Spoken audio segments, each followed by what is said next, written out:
Shake up at 5:30 a.m., laundry situation not good. And when your focus is on helping your clients, it's easy to forget about yourself. But NASM knows trainers. Morning ride is okay. And staying in front of the day isn't always as Nice simple ride. as 1, What's 2, up? 3. So when the unexpected has you pressing pause, What's the latest on creatine? I'm going to get back to you on that. let NASM 1 help you press play. Visit NASM.org to sign up for a membership today.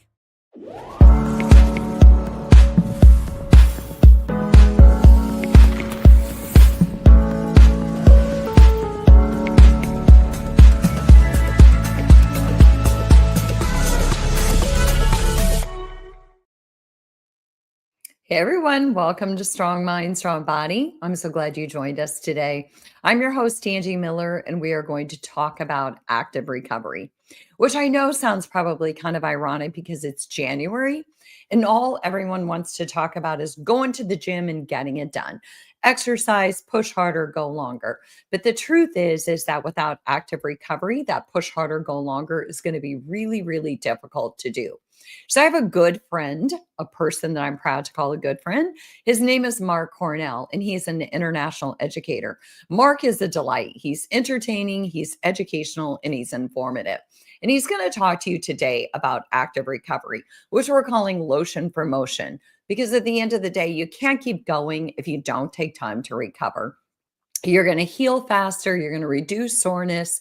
You're going to boost performance if you take those days and those moments to just take care of yourself during the off times when you're not exercising. So I'm going to bring Marc in and have him introduce himself. How you doing, Marc?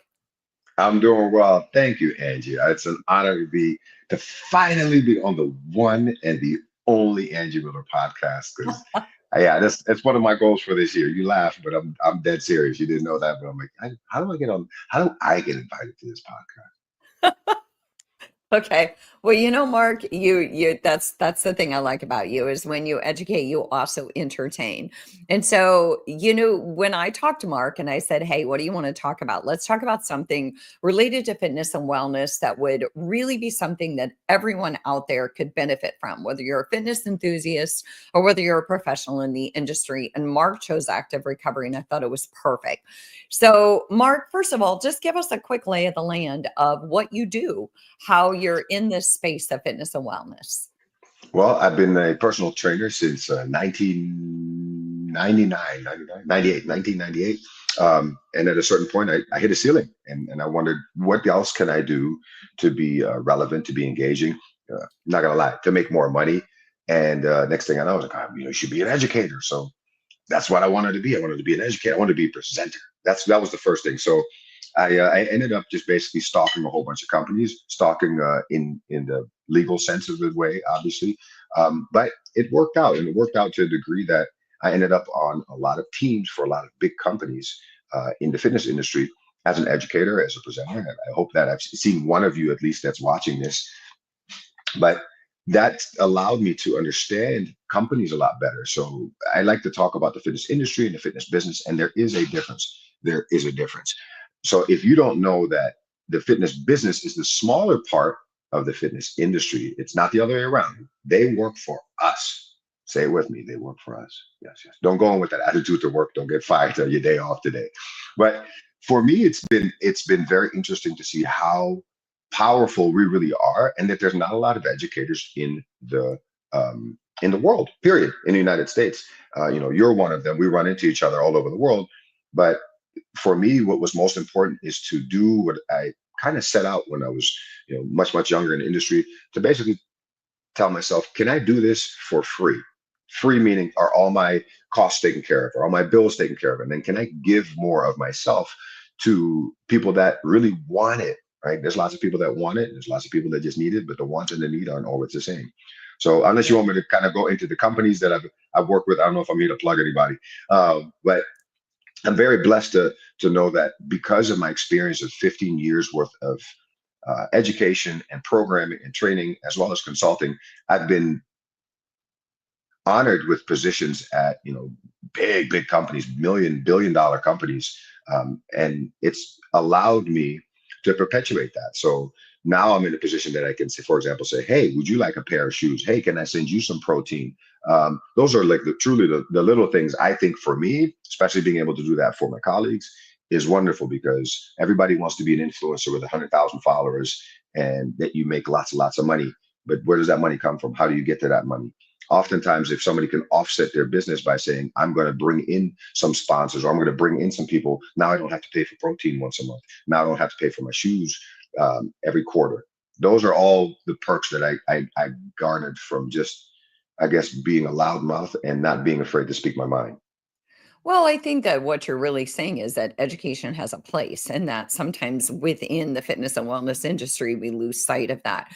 We get caught up in the bells and whistles. And what we really lose sight of is that at the foundation of everything we know in fitness and wellness is education. And I think that that's really what is the foundation of what you and I do, Mark, is teaching people about their body, teaching people about movement, teaching people how to feel better and move better so that they want to do it for life. And so let's kind of talk about this whole active recovery thing, because a lot of the companies that you've worked for have, in fact, been founded in recovery techniques and the science behind recovery. And again, it's January. Everybody's like, well, I want to go kill it. I'm going to go to the gym every day, and this is going to be my year. And then, of course, what always happens, they get burnt out or they get injured, and then it doesn't last so long. And it's because maybe somebody hasn't really educated them on what does that really look like, because recovery is important. So I want to ask you, a lot of fitness enthusiasts see rest days as they might be losing progress instead of these opportunities for growth, right? They've got this idea that this is their resolution. I can't rest because I'm going to lose my progress. But tell them, as an educator, how does active recovery actually enhance performance so that they can continue training for life? Thank you. Good question. Thank you for that. I think the the leading part for me here is this. And it immediately hit me when you say, like, there's all these people, they're trying to get busy. A body in motion remains in motion unless an outside force acts upon it. Now, come November, December, I think the majority of people working out were probably on the other end of that, meaning a body at rest will remain at rest until an outside force, an external force, acts upon it. And that's what happens January 1st. Most people that have been sitting down, they're not prepared for what they're going to do to themselves. They're going to hop into the gym. I always forget which one, and maybe you can help me remember this. It's either February 11th or March 11th. That's like National Drop-Off Day. And that's when most people, that's when most of our clients kind of go, or our potential clients kind of go, yeah, I don't want to do this anymore because it's really, really hard and I don't really have a plan. So active recovery in the last few years, in my opinion, has become as big of a buzzword as functional training in the early 2000s or late 2000s, when it was really like just big. But it's actually super simple. Just keep moving, right? And especially in the advent now, where we have all these, actually don't have any, but we have all these trackers that, how many steps did you take, and how did you sleep, and did your heart skip a beat at 2:01 p.m. and why, and are you hitting your caloric goals? And there's all these numbers, but at the end of the day, I think it boils down to this: whether you have trackers or not, whether you use tech or not, can you boil it down to just making a promise to yourself, saying, I'm going to do the best that I can on a daily basis, and I'm going to keep going. And if I miss a day, I won't beat myself up over it. Now, on the days that you don't work, because everybody's into working out, I've got to burn the calories. Well, 10,000 steps, that's a brisk walk or a chill walk, right? You can get to that. But what I see now with a lot of people coming into this is, they got their apps, they got their trainers, they got their little 6, 8, 10, 12 week program. And then after that, they don't really have a plan. And in between, they don't really know what to do, because half of them are cookie cutter, and for those that, if you're new in the industry or if you've been in the industry for a little while, a lot of the programs that are being sold out there are either AI generated or they're just cut and paste, right? And I'm not saying that's bad, but if you're buying a program offline and it's not curated, it's not affiliated, it's not, there's nobody behind it where you can kind of go like, hey, this is through NASM. This is good. That there's a bunch of checks and balances. So for the average person, they get going. They miss the point that on my days off, I shouldn't just sit at home and wait for tomorrow. On my days off, I can go for a walk. On my days off, I can dance. I can just turn the music on while I'm cleaning the house. Maybe your off day is your house cleaning day. On your day off, maybe Maybe it's your big meeting day at work. Well, stay active. And the active recovery is honestly, there's active recovery and there's passive recovery. Passive recovery, you don't do anything, go to sleep, sit on the couch, do nothing. Active recovery, hey, I can put on a pair of shoes. I work with UFOs. I love UFOs. UFOs are active recovery shoes and they actually will keep you going. Love them. Two, what if you don't want to wear any shoes and you want to just stay at home? Well, maybe put on some music, maybe get a little dance on. Stay active throughout the day. Go get your groceries done. Go and be purposeful and mindful in your recovery by maybe calling a friend and saying, "What are you doing today?" "I don't know. Let's go for a nice walk. Let's go for a hike." Do something that's different. That more importantly, if you're noticing, that takes you outside of your work, outside of your house. This is when we become more productive, especially if you're able to walk on different terrains. You get your brain going. So the active recovery of it is just you wanting to recover. You're actively engaging to try and recover, to help your body out. And what's so hard these days is that there's lots of different stimuli from marketing companies, from different companies out there that are telling you, look, you should use our product, you should use that product, and do they work? Yeah, they work, but they only work if you use them consistently. So Right. what if you don't have $200 to buy some vibrating, pulsating, gadget? Well, $10 on Amazon goes a long way. It gets you, a foam roller. Well, guess what? If you don't have any of that, you still have hands. You can still take care of your feet. Sit on the couch, crisscross applesauce. Take your thumbs and just massage your foot for a minute and a half to 2 minutes each foot. That will go a long, long way. Now, I won't get into like fascial meridians and all this other stuff, but what I will tell you is that if you're able to be consistent, you'll see that the gains that you're looking for or the changes that you're pursuing, they'll come much quicker, they'll come much easier. And that's what I'm looking for, not just for my clients. I'm looking for that with every single coach so that they understand I can actually program this stuff in. So what I did is I ended up creating a course, a workshop that's all about active recovery. It has everything to do with foam rolling. It is not just a foam rolling course, but we also talk about how to teach your clients. So it's not just about you memorizing some stuff and regurgitating it. No, it's about you becoming a better coach. There's lots of opportunities to learn and to gain more knowledge. But how many opportunities do we really have to execute successfully? And on top of executing successfully, being able to teach our clients in such a way that they can take the knowledge home that we've presented to them and explain it to their mother, their spouse, their children, their coworker in a way that's easy to understand for them. That's the mainstay. The knowledge here, you go down the NASM rabbit hole, you're going to walk into the biggest library on earth.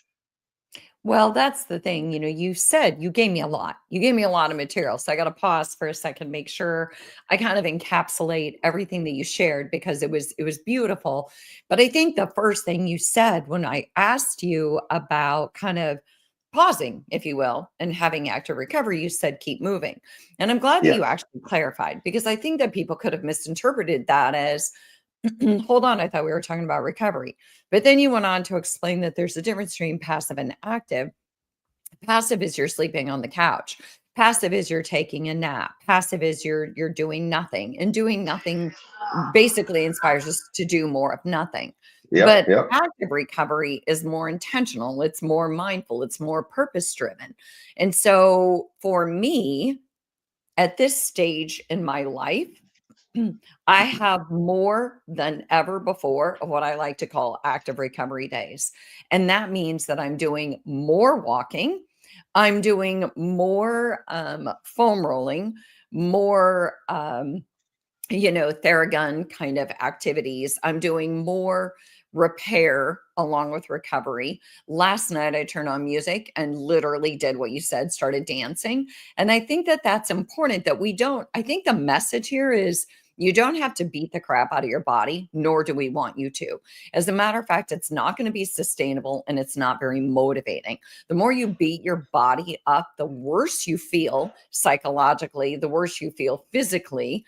And then if you never take these times to kind of download your mind and your body, no wonder you don't think fitness is fun. But fitness can be fun if you're giving yourself grace and giving yourself the opportunity to have days where you just walk and see the world and get outside, right? Yes, it's like an inverse relationship, right? So fitness is, it should be fun, but it's not fun. The beginning of it isn't fun.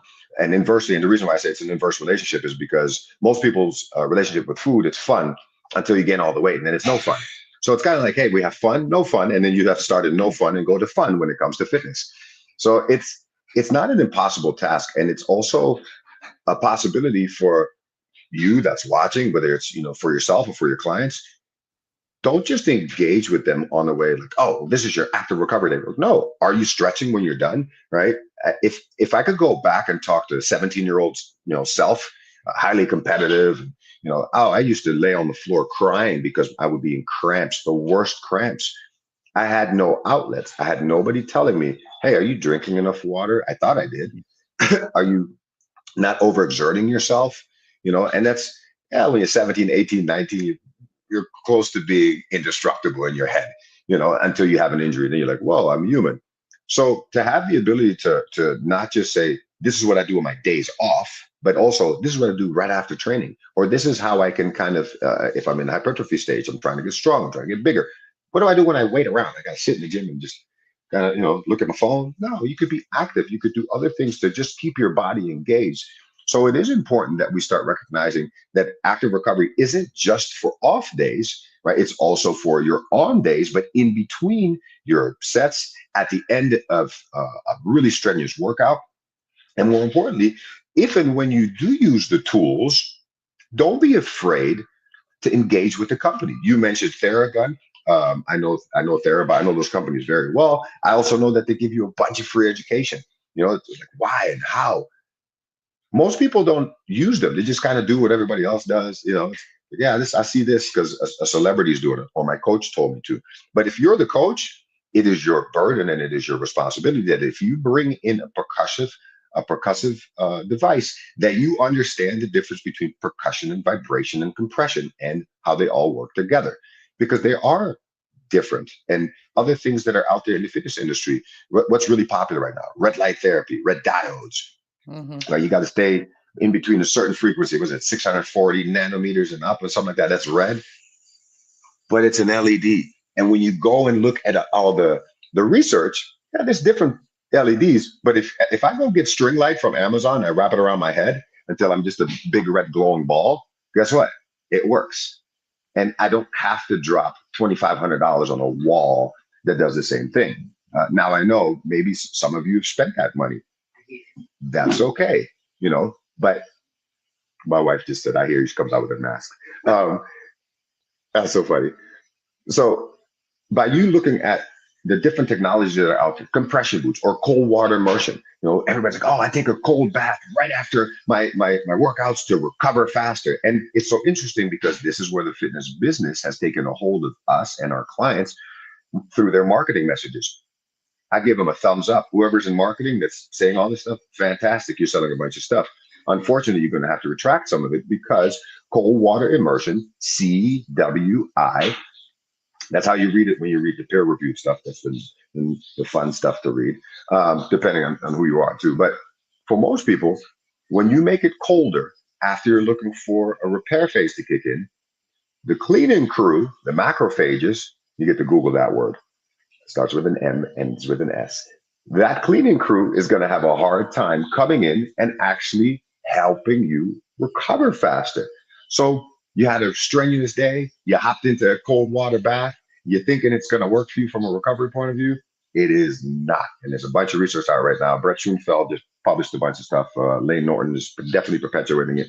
And so am I, because everybody's spending between, $100 to, I don't know, thousands of dollars on, remote control, app controlled cold water immersion. Now, if you do it for your mindset, for PTSD, for anxiety, Please don't stop. The breathing exercises are fantastic, and cold water forces you to breathe. But guess what? What if you don't own a bathtub? What if you live in an apartment with just an overhead shower? What if you don't want to do any of this stuff? Well, you could just learn how to breathe. Breathing is such a powerful method to recover at any time. Well, and I think that I'm glad that you brought that up because I think that there is, first, I want to reintroduce you. So, this is Strong Mind, Strong Body. I'm your host, Angie Miller. I'm talking to Marc Cornell. He's an international educator. We're talking about active recovery and how it's basically lotion for motion, and how even though it's January and everybody wants to get out there and kick it and they want to get into the gym every day, how active recovery is actually going to help you do that better, stronger, faster, longer. Because if you're not taking time to recover, chances are you're going to get injured or burn out, and it's actually going to inhibit your performance rather than boost it. And so, Marc, you gave us a lot of things. You mentioned red light therapy. I think about hyperbaric oxygen. I do it for headaches. There's compression. There's cold water. And I think the key is out there in the world right now, we see all these gyms. And now, guess what? We see all these recovery studios. I know that I live in Charlotte, and within a 2-mile radius, I bet there are 5 recovery studios within, like I said, 2 miles that all have the red light, the hyperbaric oxygen, the cold water therapy, all of those. And so now there's more mass confusion. There's more revenue going into fitness and wellness. And so I think really what I hear Marc say is, hey, you know what? You don't need to put all that cash out. You don't have to go to those studios.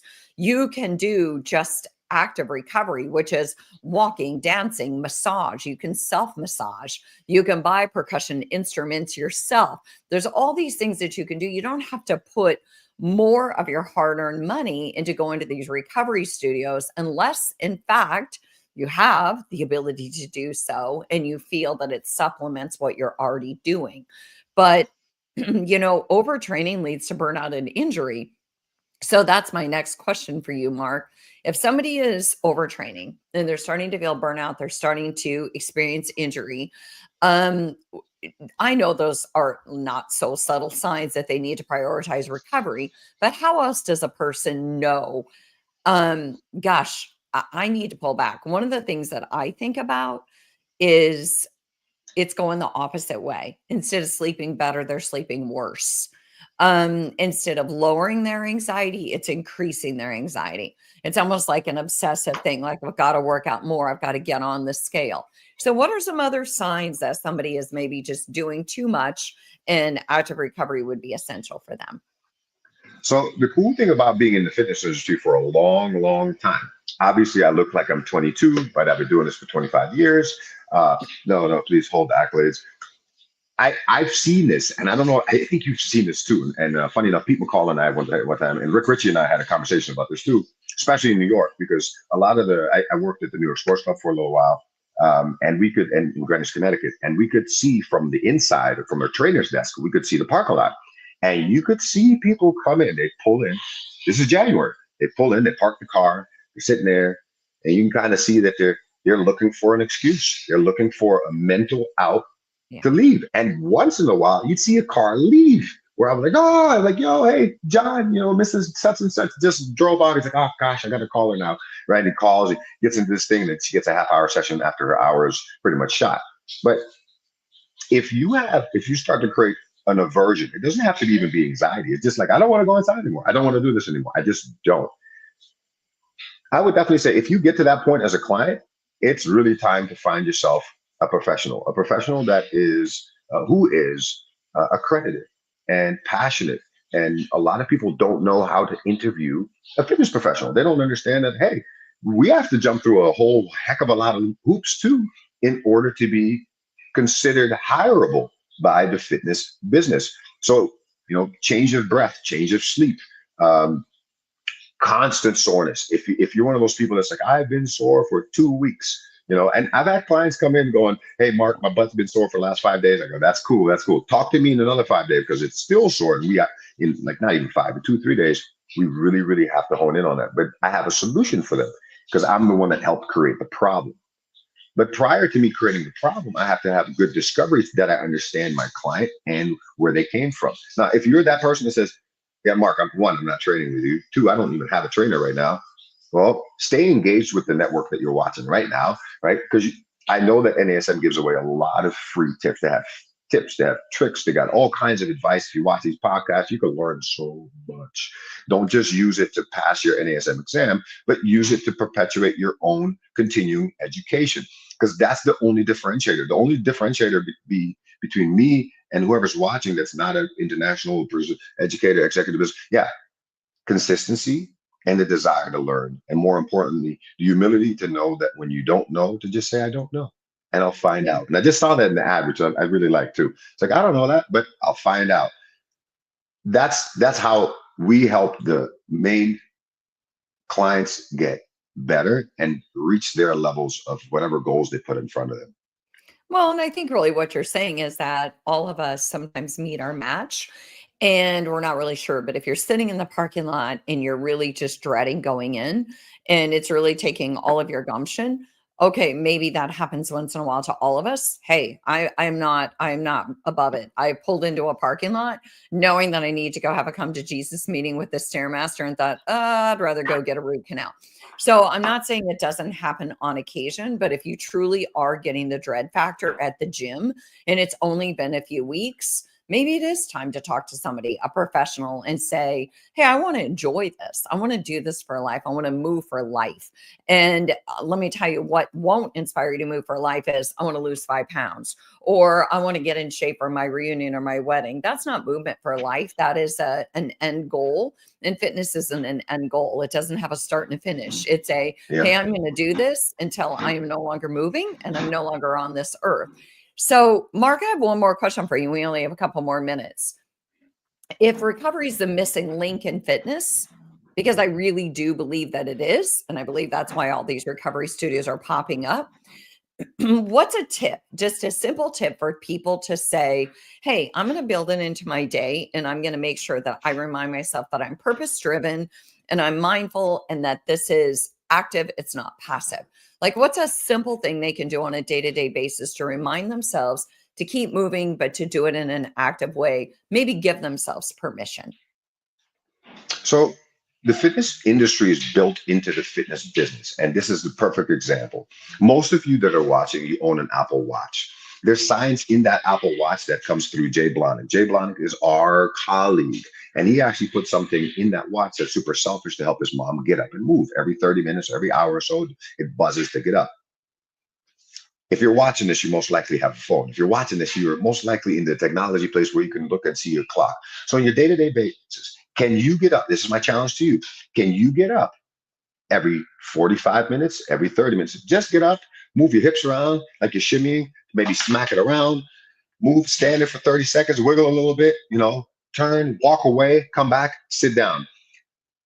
Why? That 30, 40, 50, 60-second little shimmy and dance will last you so much longer. And now we're talking longevity. Once again, I'm no longer 18, 19. I told my dad, like, nah, man, those problems are going to happen to you because look at me. I was in great shape. And he just kind of goes, yeah, cool. We'll talk in like 30 years. So 2 years ago, he actually came up and goes, so how you doing? I'm like, my back, my left shoulder is tight. My right knee is just, wonky. And so for anyone that's watching this, the best tool that you can have in your possession to feel the best and engage in active recovery, it sits between your ears and inside your chest. Use your brain. Start moving. Start looking at this word in your chest. That's the passion. That's the consistency. That's you choosing for yourself. If you could do that, if you could choose for yourself every day, all you got to do is just do that in the morning. You don't have to worry about tomorrow. You don't have to worry about 4 months from now, but you just have to worry about every day you wake up. And if you miss a day, you wake up, the dog threw up, your fish died, the car won't start. Today's not the day to go through your active recovery, but control your breath. That's all. If I can take your breathing away, I can take your emotions. If you can regain your breath in anything you do, you can recover faster than anyone. You'll feel better than anyone. More importantly, you'll keep your blood pressure nice and low. That's recovery in a nutshell.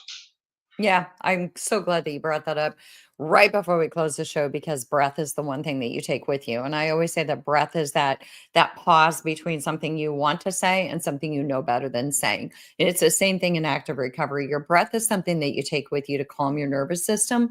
It's something that you take with you to remind yourself, give yourself permission to slow down.